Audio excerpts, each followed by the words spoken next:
Versus India की match की discussion हम यहाँ पे करेंगे। बहुत ही ज़बरदस्त परफॉर्मेंस इंडिया की तरफ से। पाकिस्तान बहुत से एरियाज़ हैं जहाँ पे हमने देखा कि उन्होंने स्ट्रगल किया है, और वो जो एक रिकॉर्ड की बात करते हैं that India has dominated Pakistan in the last few years in tournaments, that remains intact. And बार बार जो हैं वही इश्यूज क्रॉप अप हो रहे हैं, बहुत सी चीज़ें हैं डिस्कस करने के लिए। लेकिन before we introduce the panelist, I like to introduce my co host Sikandar Bakht. अस्सलाम वालेकुम। वालेकुम सलाम, कैसी हैं आप? बिल्कुल ठीक हो सिकंदर, आप कैसे हैं? बहुत सी बातें आज तो डिस्कस करने वाले। बहुत सारी बातें, इसलिए मैं थोड़ी एनर्जी सेव करूंगा अभी। चलें आप एनर्जी सेव करें। अपने पैनलिस्ट को इंट्रोड्यूस करते हैं। हमारे साथ मौजूद हैं सकलैन मुश्ताक, मोहम्मद हफीज, सना मीर एंड उमर गुल। अस्सलाम वालेकुम टू ऑल ऑफ यू। वालेकुम अस्सलाम। आप कैसे हैं बेटा? ठीक है, बिल्कुल ठीक है, आप कैसे हैं? इस परफॉर्मेंस के बाद तो मेरा ख्याल है सबके जिससे कहते हैं ना कि मोराल काफ़ी लो हो जाता है जो देख रहे होते हैं, बिकॉज ये पहली बार नहीं हुआ, it's been happening again and again and again. So disappointing performance from Pakistan, आपकी क्या थॉट्स हैं? कहाँ गलतियाँ हुई? ओवरऑल आप इस मैच को कैसे देखते हैं? ऑब्वियसली हार बता ही देती है कि बहुत सारी गलतियाँ की हैं, और कुछ ऐसी गलतियाँ हैं जो कि बिल्कुल सामने हैं, जो सामने नहीं हैं। जो पीछे कतार धरता है उनको भी समझ आ गई होगी कि क्यों हमसे गलतियाँ पीछे जो बैक एंड पे हो रही हैं। सामने वाली गलतियाँ ये हैं कि मैं ये समझता हूँ कि जब भी इंडिया के साथ हमारा मैच होता है तो साइकोलॉजिकल मेरा ख्याल है बहुत ज़्यादा इनके ऊपर है। ये सारी जो पिछले जो टूर्नामेंट्स में जो परफॉर्मेंसेस चल रही हैं वो उसका बैकलॉग भी चल रहा होता है। तो आई थिंक इनको सबसे पहले तो अपने माइंड को फिक्स करना पड़ेगा कि किस माइंडसेट से हमें अंदर जाना है।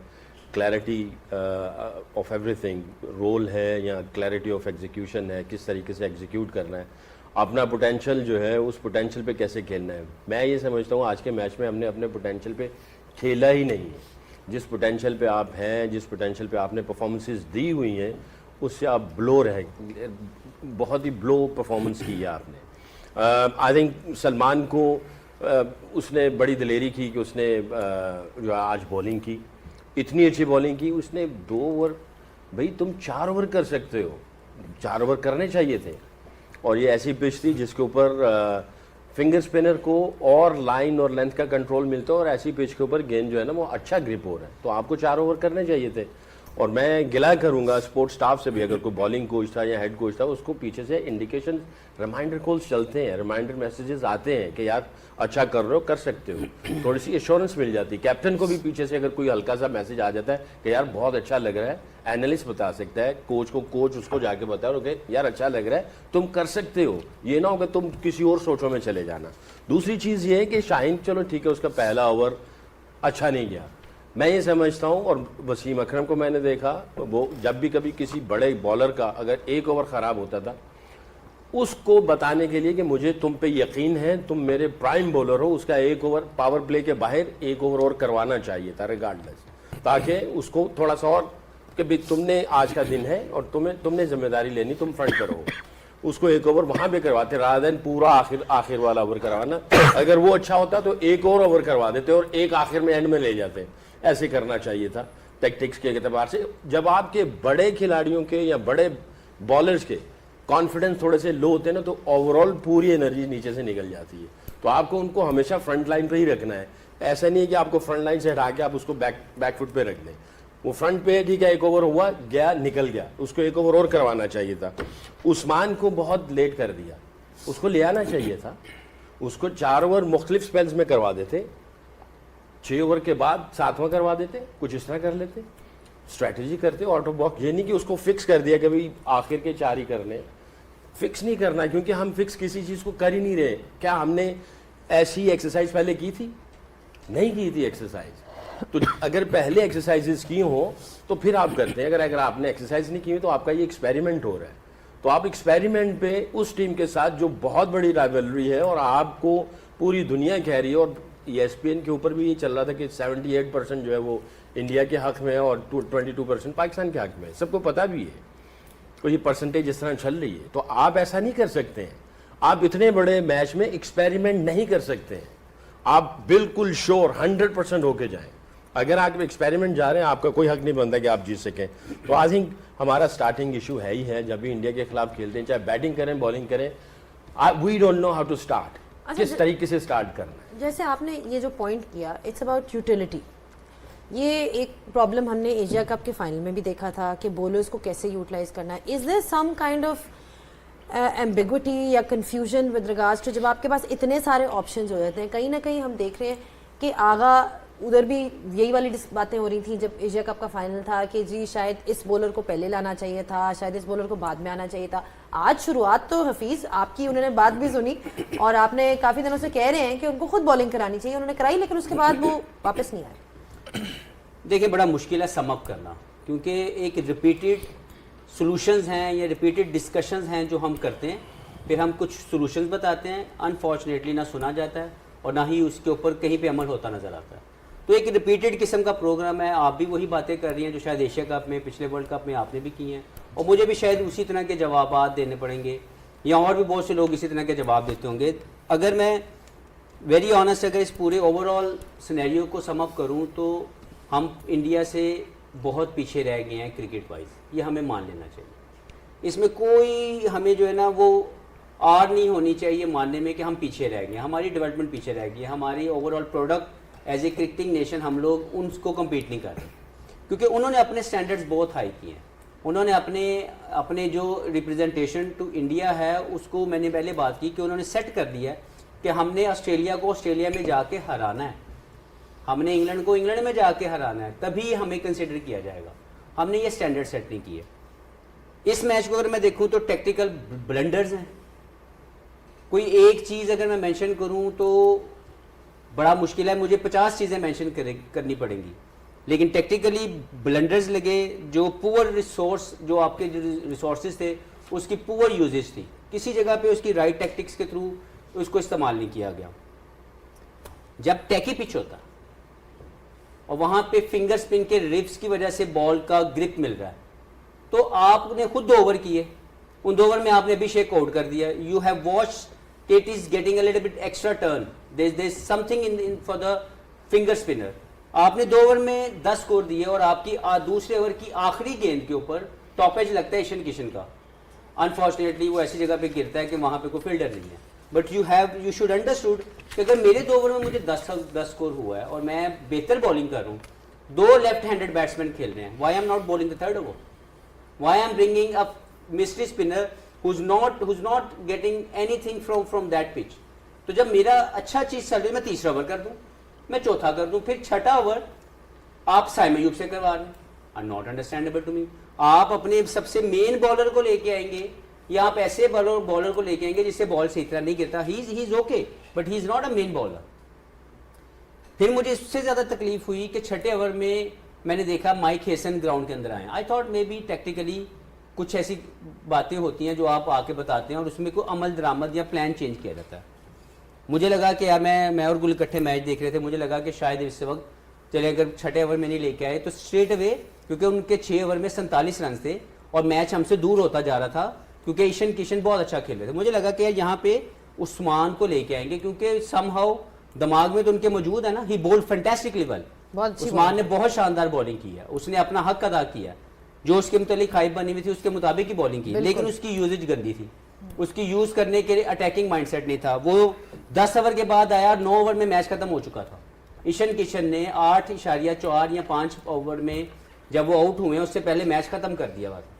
तो हमें ये टेक्निकली क्यों नहीं समझ आ रही थी कि match is going away from us, why we are saving someone जो हमारे लिए एक आपके मुताबिक ट्रम्प कार्ड और मेरी समझ में सबसे बेहतरीन इस मैच का बॉलर था. हमने उसको क्यों नहीं दिया ओवर? हम क्यों इस इंतज़ार करते हैं? तो मुझे लगता है कि ये वो गलतियां हैं जो कप्तानी के ज़ुमरे में आती हैं, जिसका जिम्मेदारी आगा को लेनी पड़ेगी. और जो पीछे बैठी मैनेजमेंट, जैसे सकलैन भाई ने कहा कि उन्होंने अगर फीड नहीं किया तो ये भी बहुत बड़ी गलती है. उसके बाद जब बैटिंग में आप जाते हैं तो बैटिंग में आपके अनडेवलप्ड स्किल्स हैं जो आज फिर नज़र आ रहे हैं कि आपके स्किल्स अभी उस लेवल के नहीं है जिसमें आप जो कह रहे हैं कि हमने अटैकिंग जोन में क्रिकेट खेलनी है, आप उसके मुताबिक इक्विप्ड नहीं है.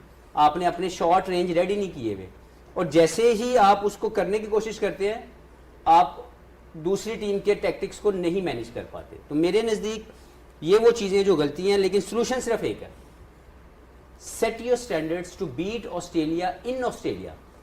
जब तक आप ये नहीं करेंगे, ये आप कंसीडर ना करें कि पाकिस्तान इंडिया के जो भी हम आईसीसी में मैच खेलते हैं Tournaments. उसमें हरा सकेगा। अगर हमने इंडिया को आईसीसी इवेंट में हराना है, हमें ऑस्ट्रेलिया को ऑस्ट्रेलिया में जाके हराना पड़ेगा। ठीक है, ओवरऑल जो बात अभी तक चल रही है और जिस तरह से मैच देखा, थोड़ी देर के लिए इंडिविजुअल्स को छोड़ देते हैं टीम में, और जो कप्तान काफ़ी टाइम से बोले थे टैक्टिक्स की, गेम प्लान की, जो कि इन प्लेस नज़र नहीं आई। कुछ पॉइंट्स सकलन भाई ने पॉइंट आउट किए, कुछ हफीज़ ने भी बताए। जैसे कि इन दोनों ने कहा क्यों नहीं उस्मान को यूज़ किया, मुझे ऐसा लगता है कि उनके पास डेथ ओवर्स में दूसरा कोई था ही नहीं। शाहीन पे उनको पूरा भरोसा नहीं था, 2 ही ओवर्स कराए तो कौन कराएगा आखिरी के overs, so they had no choice. But आपके पास अगर आप एंड में लेके जा रहे हैं, जो आपके ज़हन में एक बात, और आपने ये पहले प्री में भी हमसे बात की कि एक टेम्पलेट सेट है कि उस्मान जो है वो एंड में करते हैं। एग्जैक्टली। तो यानी पहले मैंने भी आपको जवाब दिया था कि पहले 10, 12 या 13 ओवर में मैच खत्म हो जाएगा, तो फिर आप उसको लेके आएंगे। मैं आपकी बात तो से मैच एग्री कर तो रहा हूं। 9 ओवर में खत्म हो गया था। मैं टोटली एग्री कर रहा हूँ आपकी बात से। मैं तो ये कह रहा हूँ technically it was a blunder. हाँ बिल्कुल था, और एग्री कर रहा हूँ। मैं तो सिर्फ ये कह रहा हूँ कि उनके पास शायद डेथ ओवर्स में कोई और है ही नहीं बॉलर, या तो कोई ऐसा पॉइंट आउट करवा दे। आपकी ये बात काफी हद तक इसको कंप्लीट कर लो सवाल को। अलार्म बेल्स या डिस्कशंस हमारे चल रहे थे कि जी आपका एक बॉलर स्ट्रगल कर रहा है, उसकी 39 की एवरेज है, उसकी इकोनॉमी 9 की है, और वो शायद पूरा फिट भी नहीं है। आप दूसरे बॉलर्स को इस मैच से प्रायर टेस्ट भी नहीं कर रहे सीमर्स में। So you are asking for trouble and then you are looking at yourself and saying कि ये हुआ तो क्यों हुआ। देखिए, चैंपियंस ट्रॉफी में भी जब टीम सिलेक्शन पे बात की थी ना, तो वो बात बहुत बुरी लगी थी उस वक्त भी हम लोगों को। लेकिन जिस वक्त ये टीम भी अनाउंस हुई है, तो 2 चीज़ें मैंने उस वक्त भी बोली थी कि जब आप बड़ी टीम्स के साथ खेलेंगे, आप 2 जगह पे बहुत ज़्यादा स्ट्रगल करेंगे। आपका बैटिंग का जो मिडिल ऑर्डर है वहाँ पर, और आपकी डेथ बॉलिंग। ये मैंने शुरू में भी ये बात की थी। जो आप बात कर रहे हैं, आप बिल्कुल सही कह रहे हैं, जो हफीज भाई बात कर रहे हैं वो भी बिल्कुल सही कह रहे हैं। उस्मान जैसे बॉलर को डिफेंसिव यूज करना क्रिमिनल है। हमने कल भी ये बात की थी कि आपने उस्मान को अटैकिंग बॉलर यूज करना है, विकेट टेकर यूज करना है। आपने उसको यूज किया as a defensive bowler, run ना पड़े, उसने रन नहीं दिए। बिल्कुल ठीक है। 6 रन की इकोनॉमी से बॉलिंग कराई और आखिर के 4 ओवर किए। सो उसने अपना काम पूरा कर दिया। बट आपके पास उन्होंने कहाँ करवाई है कुलदीप यादव से बॉलिंग, उन्होंने कहाँ करवाई है वरुण चक्रवर्ती से बॉलिंग। जिस वक्त प्रेशर टॉप पे है आपके बैटर्स के ऊपर, रन रेट ऊपर चला गया, वो अपने मेन बॉलर्स ले आए हैं, आओ जी मारो, ठीक है। तो आपकी सबसे पहले सिलेक्शन की प्रॉब्लम वहां पे आ जाती है। किसकी जिम्मेदारी है कि सिलेक्शन कमेटी स्ट्रांग हो, सही फैसले करे। उसके बाद आप बार वर्ल्ड कप में कप्तान ऐसा ले आते हैं जिसके पास पीछे कोई ज्यादा एक्सपीरियंस नहीं होता। पिछले वर्ल्ड कप में भी ये हुआ, बिल्कुल आखिरी टाइम पे कप्तान एक बदलते हैं फिर दूसरे बदलते हैं। सो मैं सिस्टम के पॉइंट ऑफ व्यू से बात कर रही हूँ। जब तक आप ये कंसिस्टेंसी नहीं लाएंगे, आपका कप्तान तगड़ा अच्छे मैचेस करके इस तरह के 2-4 कम से कम 5-6 साल कप्तानी करके वो वर्ल्ड कप तक आए, डोमेस्टिक की मैं बात कर रही हूँ, उसके बाद उससे ये फैसले होंगे। उन्होंने स्टार्ट तो बहुत अच्छा कर लिया आज सलमान अली आगा ने, वो आउटस्टैंडिंग था, उस पर करेज, और वो करेजियस जरूर है, मैं उनकी इसमें तारीफ करूंगी, वो करेजियस जरूर है। वो बैटिंग में भी अब कोशिश कर रहे हैं अपने ऊपर आने की, पर वो अच्छी टीमों के आगे 1 डाउन पे अभी आपके पास बहुत छोटा सैंपल साइज है। आपने पाकिस्तान के लाहौर की विकेटों पे जाके रन कर दिए, तो आप ये नहीं समझ सकते कि हम सेट हो गया हमारा बैटिंग ऑर्डर। वो भी बिल्कुल लास्ट मिनट चेंज था आपका, एंड वर्ल्ड कप से पहले आपने इतना बड़ा शिफ्ट कर दिया। तो कहने की बात ये कि हम फहीम से हम बॉलिंग नहीं करा रहे, हम एक फास्ट बॉलर से जा रहे हैं, वो भी ऐसा जब शाहीन बहुत आउटस्टैंडिंग भी नया बॉल करते हैं ना, तब भी उनकी डेथ बॉलिंग के लिए आप दूसरे बॉलर्स को, हारिस रऊफ और बाकियों को यूज कर रहे होते थे। आप शाहीन को बहुत ज्यादा ओवर नहीं देते थे जब वो अच्छी फॉर्म में भी होते थे। अभी उनकी फॉर्म अच्छी नहीं है और आप दूसरा कोई मीडियम पे आप फहीम से ओवर भी नहीं करा रहे और कोई दूसरा बॉलर भी नहीं करा। अगर फहीम एज स्पेशलिस्ट बैटर खेल रहे हैं तो फिर वे कर लीजिए। देखिए, जब हम क्लैरिटी की बात करते हैं ना, जो बैटर है वो विकेटें ले रहा है। साइम अयूब का मेन काम बैटिंग है, वो 3 आउट कर रहे हैं, और शाहीन का मेन काम बॉलिंग है, वो नीचे से 20-25 कर रहे हैं। सो आपको ये क्लैरिटी देनी पड़ेगी, और मेन काम इनसे जो इनके पहले काम है वो आपको कराने पड़ेंगे। सो अनफॉर्चुनेटली जब बड़ी टीम, अभी आप जब नेदरलैंड से भी आप बिल्कुल बहुत एंड पे जाके जीते हैं, कन्विंसिंग परफॉर्मेंस आपकी। एक यूएसए थी जिसमें उनके 2 मेन प्लेयर नहीं खेले उस दिन, आपको पता है, वो मकामा जो एक बैटर है और अली खान बॉलर हैं, दोनों वो नहीं खेले उसमें। सो अब आहिस्ता आहिस्ता आपको इस बाकी वर्ल्ड कप में पता चलेगा। बट अफसोस की बात है, हम वही बातें जैसे हफीज भाई कह रहे हैं, वही बातें हर दफा के रिपीट करते हैं जब किसी बड़ी टीम से मैच होता है। चले, ये तो बात होगी उमर टैक्टिक्स की। यहाँ पे डिस्कशन चल रही है कि जी कौन सा बॉलर किस टाइम पे लगा, तो बहुत ज़रूरी बात है, बिकॉज उससे आपका पूरा मोमेंटम चेंज हो गया। जो हमने देखा भी था कि सलमान आगा ने स्टार्ट अच्छा किया, जी बहुत अच्छी बात की आपने, मुझे बड़ा मज़ा आ रहा है। अगर मैं आपकी जगह पे आ जाऊँ और आप मेरी जगह पे आ जाएंगे, ये प्रोग्राम अच्छा चलेगा? चांसेस कम है ना, क्योंकि एक रोल है और एक तरीकाकार है कि आपके आपके स्किल्स हैं पूरे प्रोग्राम को चलाने के, मेरे नहीं है, मैं जवाब दे सकता हूँ। तो ये जो ज़रूरी चीज़ें हैं ना, जब हम वो मिस कर जाएंगे ना, तो फिर हम इसी तरह के प्रोग्राम्स करते रहेंगे, लेकिन जिनको फ़र्क पड़ना चाहिए अनफॉर्चुनेटली नहीं पड़ रहा। तो टैक्टिक्स की तो यहाँ पे डिस्कशन हुई है और बड़ी अच्छी डिस्कशन हुई है, because these are the key things जो आपके मैच को मेक और ब्रेक करती हैं। So it was very important to discuss कि जी कहाँ कहाँ आपने what could you have done differently during the game. But let's talk about the bowling, because वो आपकी स्पेशलिटी है। आपने जिस तरह से शुरुआत की, सलमान आगा ने बड़ी अच्छी शुरुआत की पाकिस्तान के लिए आज, बड़ी अच्छी एक विकेट भी उन्होंने हासिल की और बड़ी की विकेट जिसके ऊपर बड़ी डिस्कशंस हो चुकी हैं। उसके बाद शाहीन है। शाहीन का जो फॉर्म है in the last in tournaments, we are not talking about PSL, we're not talking about bilaterals, I'm talking about ICC tournaments, वो क्यों उस तरह से नज़र नहीं आता? उनकी ओवरऑल बॉलिंग को आप कैसे देखते हैं, क्या प्रॉब्लम्स नज़र आते हैं? बिकॉज एक टाइम था when he was considered the main match winner for Pakistan ball उनको देखता था जब भी विकेट चाहिए थी। अब ऐसा नहीं है। अब आपने उनसे 2 ओवर कराए, एक आपने शुरू में कराया उनको रन्स पड़े और एक आपने उनको आखिरी ओवर दे दिया जिसमें उनको फिर से रन्स पड़े। तो what is his role, where does he fit in this side is the question.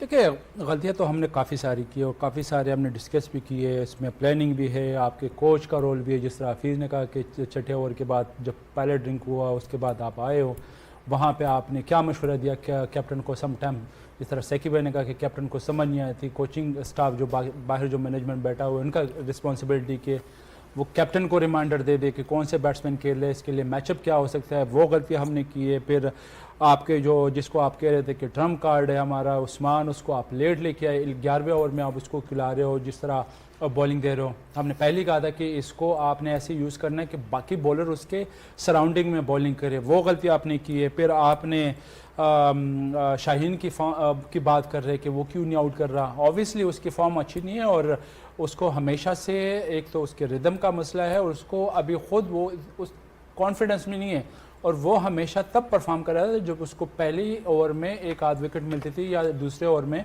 तो वो हमेशा आपके लिए परफॉर्म कर रहा। लेकिन जब आपके फॉर्म नहीं हो, आपका रिदम अच्छा नहीं हो, तो आपको अगर अर्ली ऑन आपको विकेट नहीं मिले तो ऑब्वियसली आपसे जो एक्सपेक्टेशन है टीम की कि आप ब्रेक थ्रू दिलाओगे, तो सम टाइम पे फिर आप अंडर प्रेशर आते हो, आप अपना फोकस लूज़ करते हो, फिर आप वेवर्ड हो जाते हो। आपके जो बॉलिंग डिसिप्लिन है वो एक जगह पे आप बॉल नहीं करते। आज भी पहले जो 2 बॉल की काफ़ी लूज़ बॉल की है, उसने अपने आप को अलाउ नहीं किया कि मैं कौन से लेंथ से बॉल करूँ। तो उसने जब आगे बॉल किया स्विंग हो रहा था, लेकिन अगेन वही कि उसको कॉन्फिडेंस नहीं आ रहा। प्लस यहाँ पे सारी चीज़ें तो हमने डिस्कस की है, टैक्टिक्स वाइज भी, कोचिंग के भी, जो प्लानिंग थे हमारे वो भी कि दो लेफ्टी खेल रहे हैं, ऑफ स्पिनर अच्छा बॉल कर रहा है, उसका बॉल ग्रिप भी हो रहा है, स्पिन भी मिल रहा है, वहाँ पे हमने वो मिस्टेक की, वो तो ऑलरेडी डिस्कस हो गई। लेकिन अगेन हमने 2 चीज़ें आज मिस की है मेरे ख्याल से। एक तो प्रिपरेशन हमारी उस तरह की नहीं थी जिस तरह हमने मैंने कल भी आई थिंक डिस्कस किया था कि इंडिया वेल प्रिपेयर्ड आए थे, उनको पता था कि अगला मैच हमारा किस टीम के अगेंस्ट है, उसके लिए हमने क्या प्रिपरेशन करनी है। आज जो हम बात डिस्कस कर रहे हैं कि उस्मान को ओवर क्यों नहीं कराया छठे ओवर पावर प्ले में पहले 6 ओवर में, तो इससे पहले हमने लास्ट मैच में कहीं ऐसी कोई तैयारी की थी या कोई ऐसी एक्सपेरिमेंट हमने की थी कि आपने अगर ज़रूरत पड़ गई तो हमने ट्राई आउट किया, किसी को ट्राई आउट नहीं किया। इंडिया ने लास्ट मैच में पांड्या से बॉल कराए, दुबे से बॉल कराए, बुमराह को पीछे लेके आए। आज उन्होंने स्टार्ट वही पांड्या से कराया, पहली 2 ओवर में उसने 2 आउट करके दे दिए। तो आई थिंक एक तो हमारी प्रिपरेशन बिफोर द गेम उस तरह की नहीं थी, और secondly I think game awareness बहुत इंपॉर्टेंट है। आपने कंडीशन को किस तरह रीड करना है।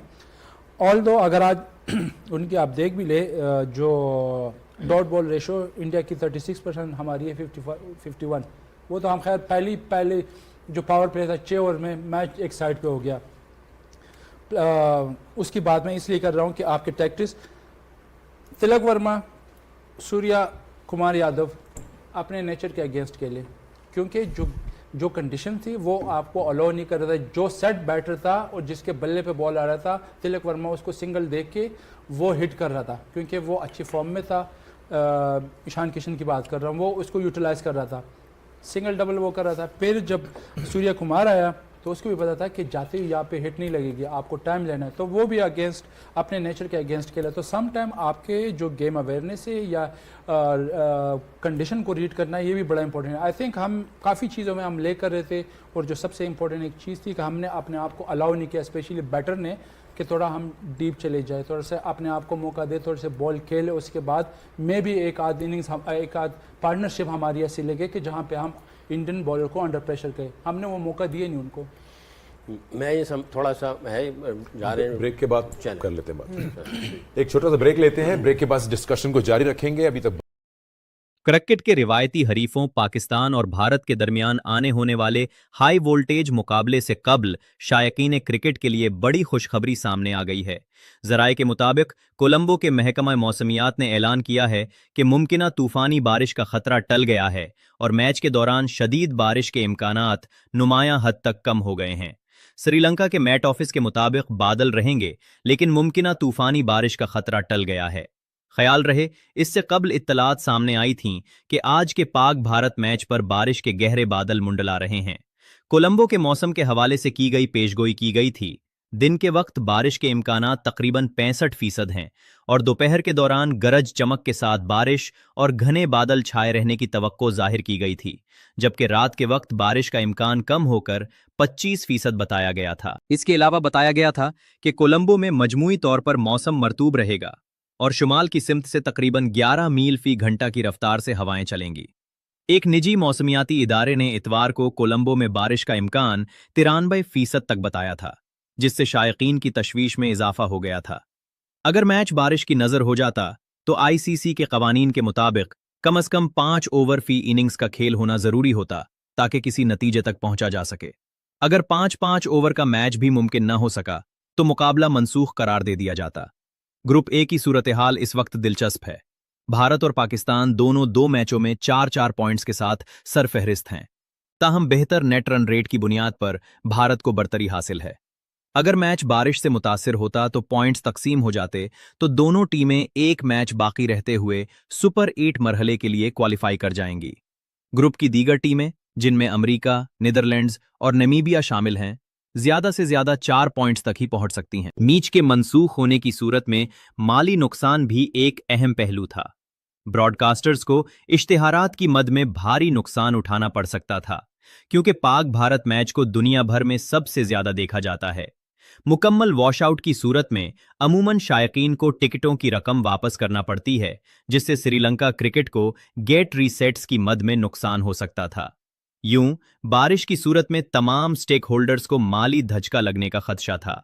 दूसरी जानिब साबिक पाकिस्तानी क्रिकेटर बासत अली ने एक टीवी प्रोग्राम में गुफ्तगू करते हुए कहा था कि वो दुआ गो हैं कि बारिश हो। जब उनसे पूछा गया कि क्या वो मुकम्मल मैच देखना चाहते हैं, तो उन्होंने दोबारा ये कहा था कि वो बारिश के ख्वाहां हैं। उनके इस बयान ने भी बहस को मजीद गर्म कर दिया है। शायकीन क्रिकेट इस बड़े मुकाबले का बेसब्री से इंतजार कर रहे हैं। क्रिकेट